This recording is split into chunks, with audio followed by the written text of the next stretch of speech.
Muy bien, hermanos, como decía la hermana que estaba dirigiendo, el pan de esta mañana viene en 41 versículos y es todo un capítulo. Así que les animo a que pongamos atención, es todo el capítulo de Juan 9, ¿verdad? Es una historia completa, no la hemos querido partir para hacer dos prédicas porque en realidad es una historia de principio a fin. Entonces tenemos el desafío de poder estudiar 41 versículos esta mañana. Les aseguro que no va a durar más de lo que tiene que durar, así que esta mañana he llamado ceguera espiritual, ciegos espirituales. Y vamos a empezar, le vamos a pedir a la hermana si nos los puede poner el texto. Voy a leer la versión Reina Valera, del primer versículo. Vamos a poner atención porque hay cosas interesantes, hay detalles de los que queremos aprender. Yo sé que Jesús hizo muchísimas cosas, porque eso mismo nos dice la Biblia, ¿no? Que no todo se escribió, no se escribió todas las cosas que hizo Jesús, pero las cosas que se escribieron están por algún motivo, por algo es que Jesús ha puesto esto en su palabra. Entonces queremos saber por qué. ¿Por qué será que esta historia está incluida aquí? ¿Verdad? Entonces vamos adelante y dice así. Vamos a atender los detalles. El versículo 1. Al pasar Jesús vio un hombre ciego de nacimiento. Y le preguntaron sus discípulos diciendo: Rabí, ¿quién pecó, este o sus padres, para que haya nacido ciego? Respondió Jesús: no es que pecó este ni sus padres, sino para que las obras de Dios se manifiesten en él. Me es necesario hacer las obras del que me envió, entre tanto el día dura, la noche viene cuando nadie puede trabajar. Entre tanto que estoy en el mundo, luz soy del mundo. Dicho esto, escupió en la tierra e hizo lodo con la saliva y untó con el lodo los ojos del ciego. Y le dijo: ve a lavarte en el estanque de Siloé, que traducido es enviado. Fue entonces y se lavó y regresó viendo. Entonces los vecinos y los que antes le habían visto que era ciego decían: ¿no es este el que se sentaba y mendigaba? Unos decían: él es, y otros: a él se parece. Y él decía: yo soy. Y le dijeron: ¿cómo te fueron abiertos los ojos? Respondió él y dijo: aquel hombre que se llama Jesús hizo lodo, me untó los ojos y me dijo: ve a Siloé y lávate. Y fui y me lavé y recibí la vista. Entonces le dijeron: ¿dónde está él? Él dijo: no sé. Estoy en el 13 ahora. Dice así: llevaron ante los fariseos al que había sido ciego, y era día de reposo, cuando Jesús había hecho el lodo y le había abierto los ojos. Volvieron pues a preguntarle también los fariseos cómo había recibido la vista, y él le dijo: me puso lodo sobre los ojos y me lavé y veo. Entonces algunos de los fariseos decían: ese hombre no procede de Dios, porque no guarda el día de reposo. Otros decían: ¿cómo puede un hombre pecador hacer estas señales? Y había disensión entre ellos. Entonces volvieron a decirle al ciego: ¿qué dices tú del que te abrió los ojos? Él dijo que es profeta. Pero los judíos no creían que él había sido ciego y que había recibido la vista, hasta que llamaron a los padres del que había recibido la vista y le preguntaron diciendo: ¿es este vuestro hijo el que vosotros decís que nació ciego? ¿Cómo pues ve ahora? Sus padres respondieron y les dijeron: sabemos que este es nuestro hijo y que nació ciego. ¿Cómo ve ahora? No lo sabemos. ¿A quién le haya abierto los ojos? Tampoco lo sabemos. ¿Edad tiene? Pregúntenle a él. Él hablará por sí mismo. Esto dijeron sus padres porque tenían miedo de los judíos, por cuanto los judíos ya habían acordado que si alguno confesase que Jesús era el Mesías, fuese expulsado de la sinagoga. Por eso dijeron sus padres: edad tiene, pregúntenle a él. El 24, entonces volvieron a llamar al hombre que había sido ciego y le dijeron: da gloria a Dios. Nosotros sabemos que ese hombre es pecador. Entonces él respondió y dijo: si es pecador, no lo sé. Una cosa sé, que habiendo yo sido ciego, ahora veo. Le volvieron a decir, ¿qué te hizo? ¿Cómo te abrió los ojos? Él les respondió, ya os lo he dicho y no habéis querido oír. ¿Por qué lo queréis oír otra vez? ¿Queréis también vosotros haceros sus discípulos? Y le injuriaron y le dijeron, tú eres su discípulo, pero nosotros discípulos de Moisés somos. Nosotros sabemos que Dios ha hablado a Moisés, pero respecto a ese, no sabemos de dónde sea. Respondiendo el hombre les dijo, pues esto es lo maravilloso, que vosotros no sepáis de dónde sea, y a mí me abrió los ojos. Y sabemos que Dios no oye a los pecadores, pero si alguno es temeroso de Dios y hace su voluntad, a ese oye. Desde el principio no se ha oído decir que alguno abriese los ojos a uno que nació ciego. Si éste no viniera de Dios, nada podría hacer. Respondieron y le dijeron, tú naciste de todo en pecado y nos enseñas a nosotros, y lo expulsaron. El 35. Oyó Jesús que le habían expulsado y hallándole le dijo, ¿crees tú en el Hijo de Dios? Respondió él y dijo, ¿quién es, Señor, para que crea en él? Le dijo Jesús, pues lo has visto, y el que habla contigo, él es. Y él dijo, creo, Señor, y le adoró. Dijo Jesús, para juicio he venido yo a este mundo, para los que no ven, vean, y los que ven, sean cegados. Entonces algunos de los fariseos que estaba con él, al oír esto, le dijeron, ¿acaso nosotros también somos ciegos? Jesús les respondió, si fueras ciegos, no tendrías pecado, mas ahora porque decís vemos, vuestro pecado permanece. Ese es el texto.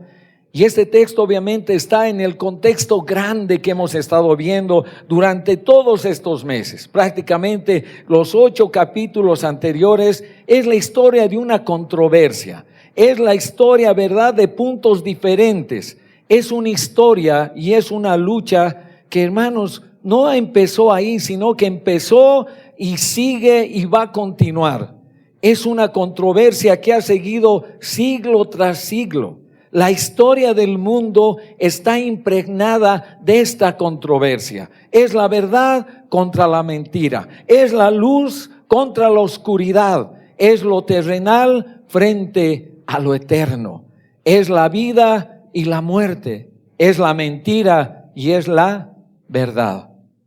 Estos judíos, estos fariseos, creyeron que matando a Jesús iban a terminar todo, iban a terminar sus problemas, iba a terminar todo esto que había generado Jesús. Pero la cruz solamente fue en realidad el comienzo de todo, hermanos. Y esa controversia sigue hasta nuestros días y va a seguir hasta la segunda venida de nuestro Señor Jesucristo. Es algo que siempre ha estado latente y estará latente en medio nuestro. Se podría decir que toda esta historia de 41 versículos se divide en 3 grandes partes. Primero, la sanidad, del 1 al 12. Luego, una investigación minuciosa que hacen los fariseos del 13 al 34. Y finalmente, una ceguera espiritual del 35 al 41.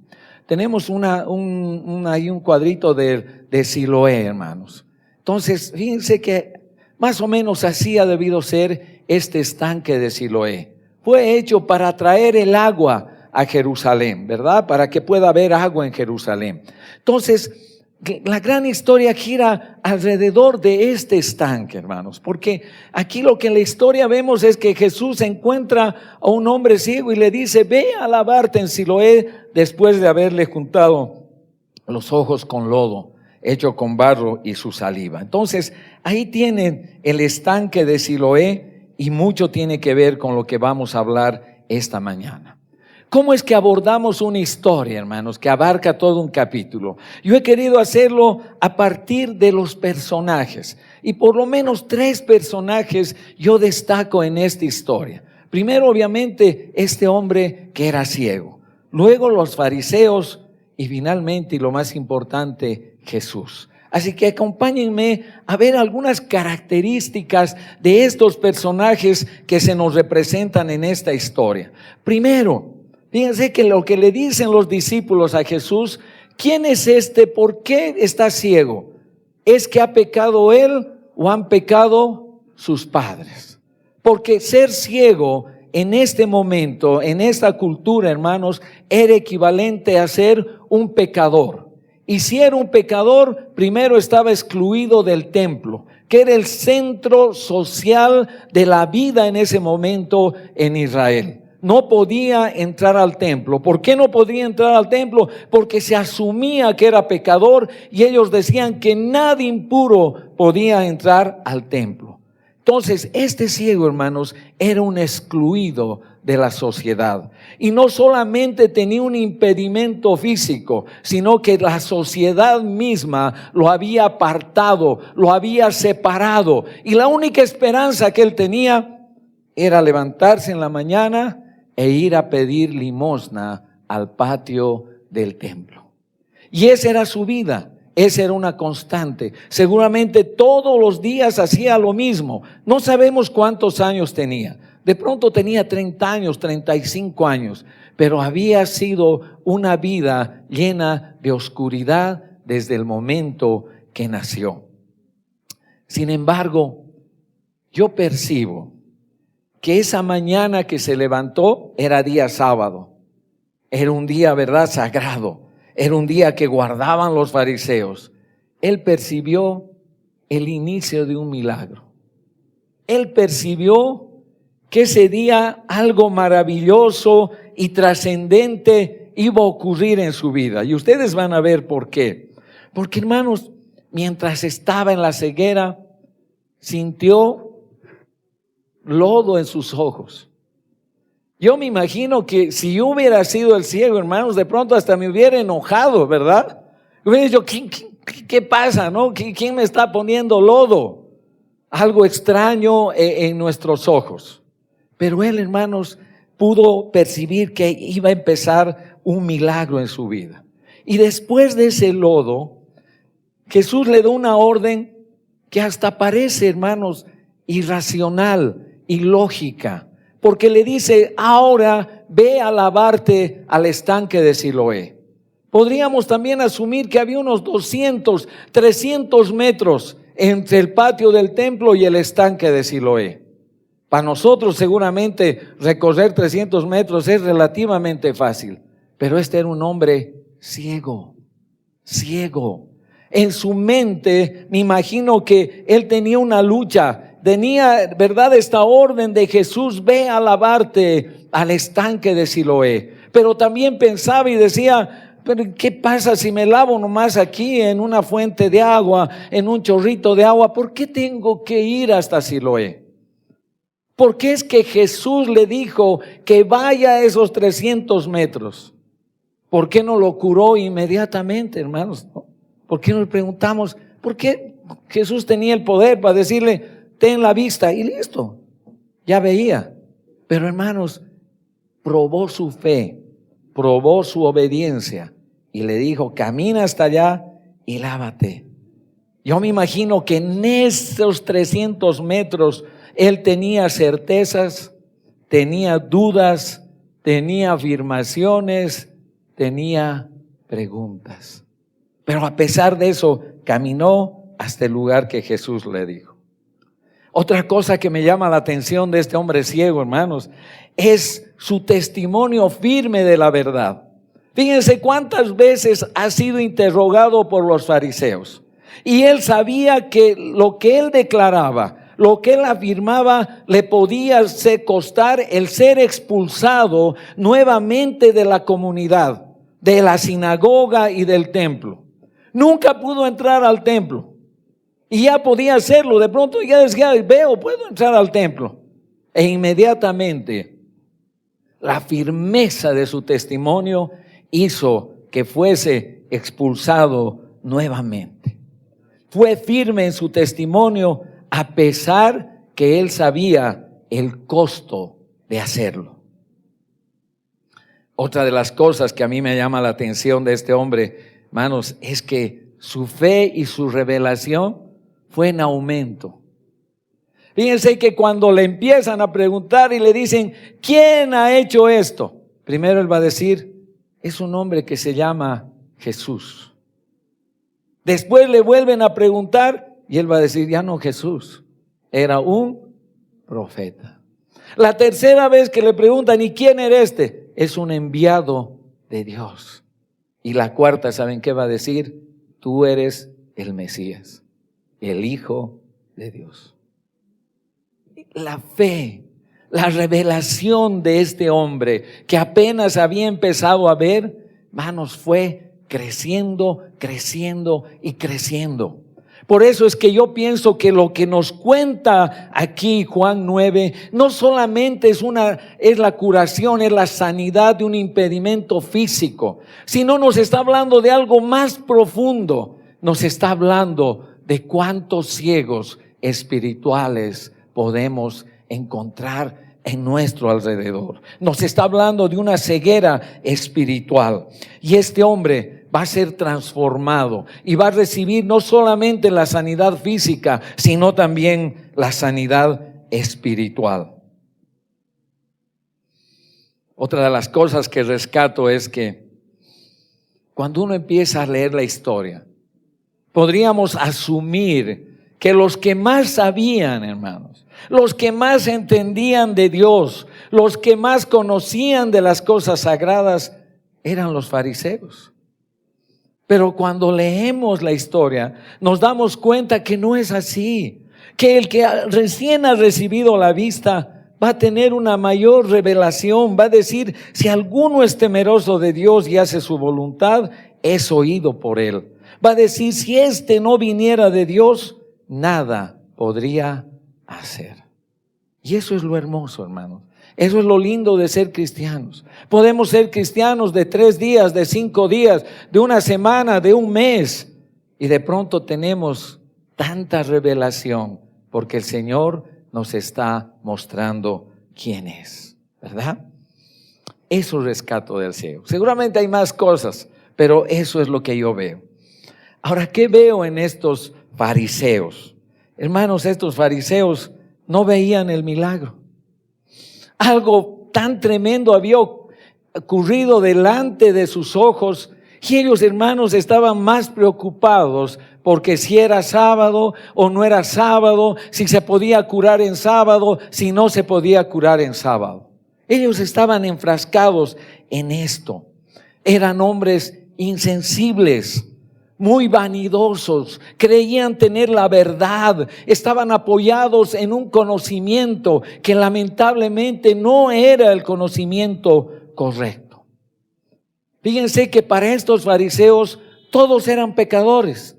El ciego era pecador, Jesús era pecador. Los únicos que no eran pecadores eran ellos.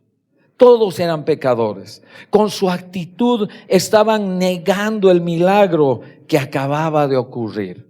Y estaban extorsionando a todos los que iban a preguntar. Por eso es que sus papás dicen, no sabemos, pregúntenle a él.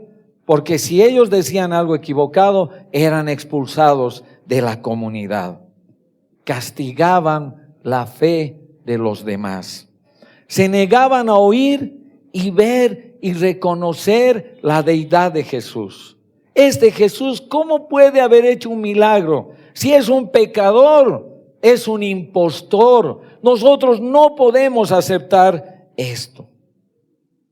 Se asignaban una superioridad basada en sus tradiciones y en un conocimiento equivocado. Su pecado, hermanos, estaba en no reconocer la necesidad que tenían de Dios. Ellos realmente eran los verdaderos ciegos, pero decían que veían. Si ustedes ven los últimos versículos de este texto, ¿saben qué les dice Jesús a estos fariseos? ¿Saben qué? Si ustedes fueran ciegos, no había problema, no hay problema. ¿Saben dónde está su pecado? En que siendo ciegos dicen que ven. Ahí está el problema. Y eso es lo que les dice Jesús, ¿verdad? ¿Qué, hermanos, rescato de Jesús? Pasando, ¿verdad?, a este otro gran protagonista. Me gusta cómo empieza el texto. Si podemos poner en el versículo 1, fíjense que al principio hay algo bien lindo, ¿no? Que dice, a ver, vamos a ver que nos los pongan al primer versículo. Ahí está. Al pasar, Jesús vio, hermanos, vio. Y no solamente vio a un hombre ciego, vio a un hombre en su integralidad. Vio a alguien que necesitaba la sanidad física, pero también vio a alguien que necesitaba la sanidad espiritual. Y eso es lo que me impacta de Jesús. Jesús siempre va a trascender, va a ir más allá de nuestra mirada. Nosotros a veces vemos lo externo, vemos lo que se ve, vemos lo evidente, pero Jesús puede ir más allá. Y cuando estaba viendo a este hombre ciego, los discípulos veían a un pecador. Jesús no veía un pecador, veía a un discípulo. Y ese es el milagro que ocurrió ese día. Tomó la iniciativa. El ciego no le dijo, Jesús, cúrame. No, Jesús tomó la iniciativa de sanarlo. De la misma forma que Jesús tomó la iniciativa de rescatarnos a todos nosotros y hacernos sus hijos. Otra cosa importante es que aclaró un error doctrinal, hermanos, sobre la enfermedad. Y bien cortito, pero que realmente necesitamos saber. Muchas veces pensamos que toda enfermedad viene porque esa persona está en pecado. Entonces vemos a alguien enfermo y decimos, está en pecado, que revise su vida, tiene un pecado. Y empezamos a juzgar. O empezamos a nosotros mismos, estoy enfermo, debo tener un pecado. Y de pronto, ¿verdad?, empezamos a frustrarnos. No toda enfermedad viene porque hay pecado. Hay otras enfermedades, hermanos, que vienen por la soberanía de Dios. Porque Dios tiene algún propósito, no necesariamente porque haya un pecado. A veces hay enfermedades porque simplemente no cuidamos nuestro cuerpo. Si nos alimentamos mal, si comemos a deshoras, si siempre comemos comida chatarra, ¿cuál va a ser el resultado, hermanos? Me voy a enfermar. Entonces tengamos cuidado con esto, ¿no? Y Jesús va, ¿verdad?, a corregir a sus discípulos. Va a decir, no, este no es el caso.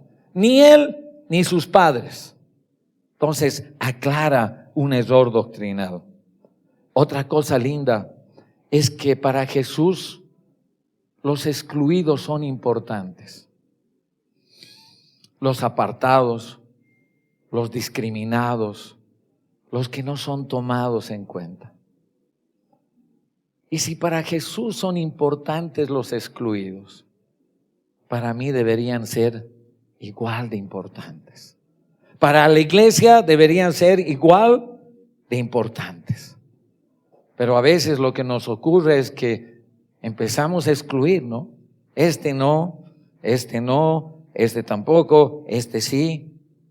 Pero para Jesús los excluidos eran muy importantes. Jesús volvió a hablar de la luz y me gusta porque dice, mientras tanto dure la luz. ¿Por qué habrá dicho eso, hermanos? Porque, hermanos, mientras estoy expuesto a la luz, camino en la luz. Y a veces Dios nos está hablando, nos está alumbrando, nos está iluminando. Pero nosotros no queremos caminar en esa luz. Y decidimos caminar en la oscuridad. Y a veces la luz tiene su tiempo. Tiene su tiempo. Y cuando Dios te hable, escúchalo. Porque de pronto va a haber un tiempo después de oscuridad, mientras dure la luz. Eso es lo que yo rescato de estos tres personajes. Ahora, hermanos, ¿qué aprendemos?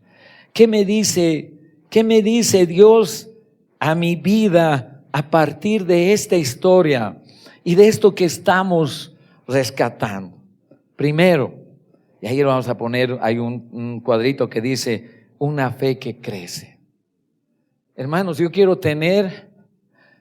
me desafía la fe de este hombre que fue sanado. Yo quiero tener esa fe. ¿Por qué, hermano Víctor? Porque, hermanos, fue una fe y una revelación que fue aumentando y aumentando. Como decíamos, primero reconoció su nombre en el 9:11, lo reconoció como profeta en el 9:17, como enviado de Dios en el 9:33, a llamarlo hijo de Dios el 9:35 y adorarlo.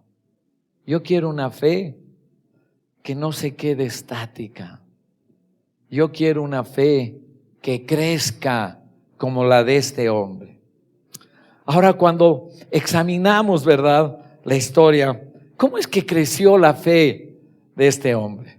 ¿Fue automática? Y si ustedes se fijan, cada vez que había oposición, cada vez que con mayor rudeza era investigado y era preguntado por los fariseos, la fe del hombre crecía más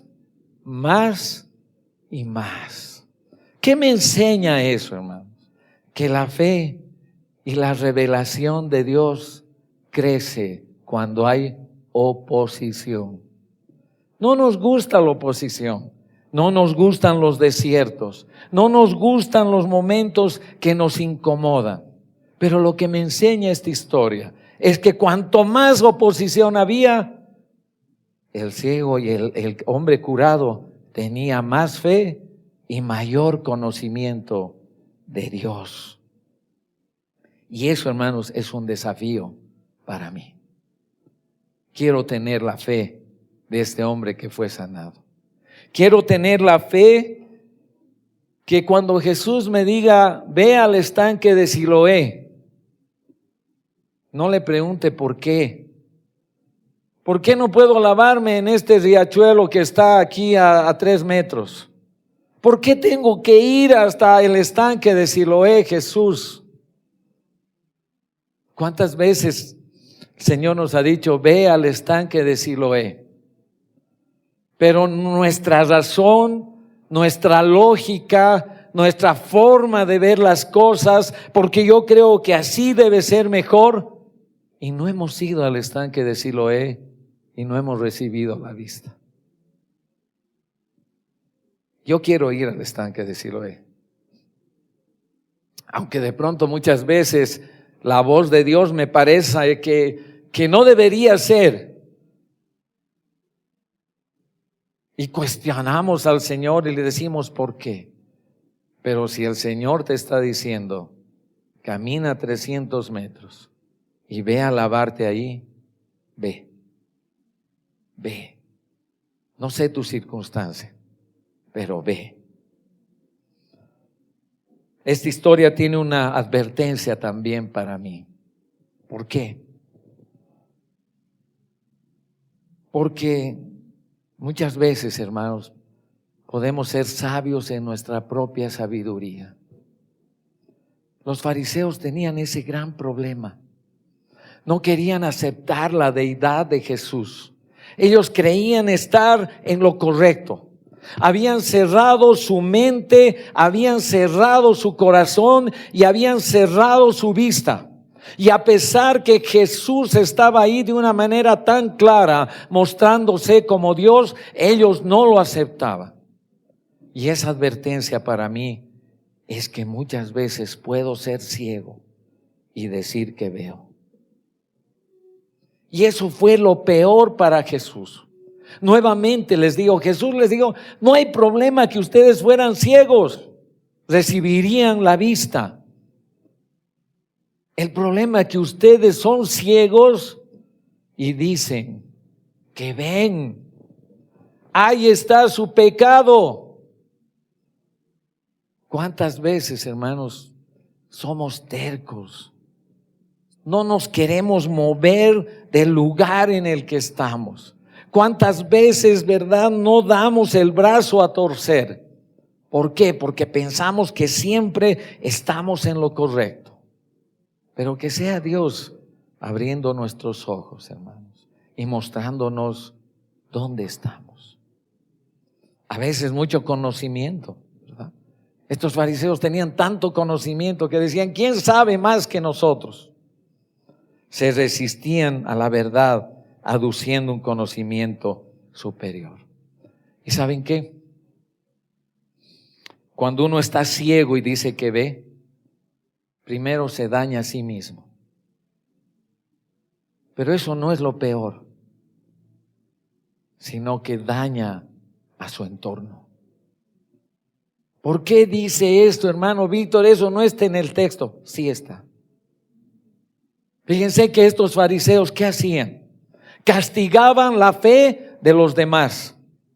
Castigaban a los que tenían que cuidar. Y estos que declaraban su fe en Jesús eran expulsados. No solamente se hacían un daño personal, sino que dañaban a su entorno. Que Dios tenga, hermanos, la misericordia y la gracia de abrir nuestros ojos y que nosotros podamos abrir nuestro corazón, nuestra mente y nuestra vista. Y esa es la advertencia que yo encuentro. Y finalmente, ¿cómo presento el Evangelio, hermanos? ¿Cómo es que yo presento el Evangelio? Y a veces nos gusta mostrar un evangelio bonito, un evangelio liviano, un evangelio light, donde Dios es todo amor y ya, ¿verdad? Pero hermanos, lo que yo veo en esta historia es que la salvación y el juicio están íntimamente unidos. Porque cuando hablamos de salvación, implícitamente estamos hablando de juicio y de condena, hermanos. Entonces, salvación para los que creen y juicio para los que no reconocen su necesidad de Dios. Y Jesús es claro, y eso les está diciendo a los fariseos. ¿Qué me enseña esto a mí? Que cuando presente el Evangelio, hermanos, hable de salvación, pero también hable de juicio. No nos gusta. Quizás no le gusta escuchar al que estamos hablándole, pero Jesús es así. Y así como sanó al ciego, les está hablando de una forma clarísima a los fariseos. Termino con esto. La luz alumbra y transforma a los que deciden seguirla. Si tú quieres vivir en oscuridad, no vas a ser transformado. Si tú decides vivir ciego, vas a vivir en tinieblas. Si seguimos la luz, nuestra vida y la vida de los que nos rodean es transformada. Vamos a orar. Señor, en esta mañana estamos acá. Y Señor, tenemos que reconocer que muchas veces hemos escuchado tu voz y nos has dicho, ve a Siloé, y no lo hemos hecho. No lo hemos hecho, Señor, por nuestra arrogancia, por nuestra vanidad, por nuestra sabiduría propia, porque creemos que lo sabemos todo. Pero Señor, queremos la sanidad integral que viene de ti. Señor, queremos ser como este hombre que fue sanado. Que nuestra fe crezca día a día. Que día a día podamos conocer más de ti. Que aunque venga oposición, Señor, que esa oposición, Señor, nos enseñe aún más que a través de esa oposición, a través de los problemas, a través de las pruebas, tú nos enseñas siempre más, Señor. Gracias, Padre. Gracias, Señor. Ayúdanos a no contaminarnos con la levadura de los fariseos, Señor. A saber reconocer nuestros errores, reconocer nuestras limitaciones, reconocer que aún nos falta mucho camino, pero cada día queremos caminar los pocos pasos que nos toque. En el nombre de Jesús. Amén.